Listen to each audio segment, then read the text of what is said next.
மக்கள் அனைவருக்கும் வணக்கம்.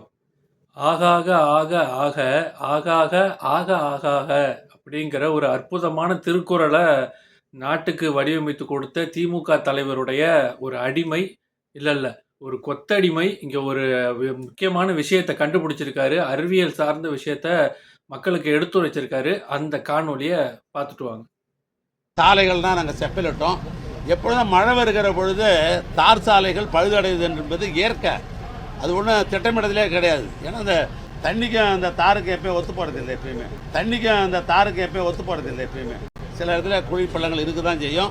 ஏன்னா மாநில நிதியிலிருந்து அதுக்கு பின்னால் மழை முடிந்த உடனேயே ஆண்டாண்டு போடுகிறோம். இந்த முறை அது மாதிரி குழி ஏற்படுகிற பொழுது முதலமைச்சர் பணம் ஒதுக்குவார், கட்டாயம் போட்டுவோம்.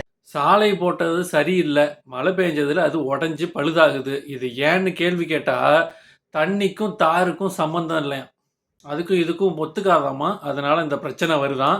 இதை வருஷா வருஷம் மழை விட்டோன்னு முதல்வர் நிதி ஒதுக்குறாராம், அதுக்கு சாலைகள் இவங்க அமைக்கிறாங்களாம். இப்படியே வருஷா வருஷம் நீங்கள் தரமற்ற சாலைகளை போட்டு மழை பெஞ்ச உடனே அதுவும் வீணாக போய் அதை திருப்பி சாலை அமைக்கிறேன் பராமரிக்கிறேன்னு சொல்லி அதில் ஒரு பணத்தை திருடிக்கிட்டு மக்களை முட்டாளாக்கிக்கிட்டு இருக்கீங்க. உங்களையும் நம்பி ஓட்டு போட்டாங்க மக்கள். நீங்கள் தான் உங்களை ஏதாவது எடுத்து அடிச்சுக்கணும். இந்த மாதிரி ஆளுக்கு வாக்கு செலுத்தி அவரை அவங்க கொண்டு எம்எல்ஏவாக உட்கார வச்சதுக்கு நம்மளை நாமளே அடிச்சுப்போம். அதுக்கு வேற வழி கிடையாது. வருகின்ற தேர்தலையாவது கொஞ்சமாவது சிந்திச்சு வாக்களிங்க.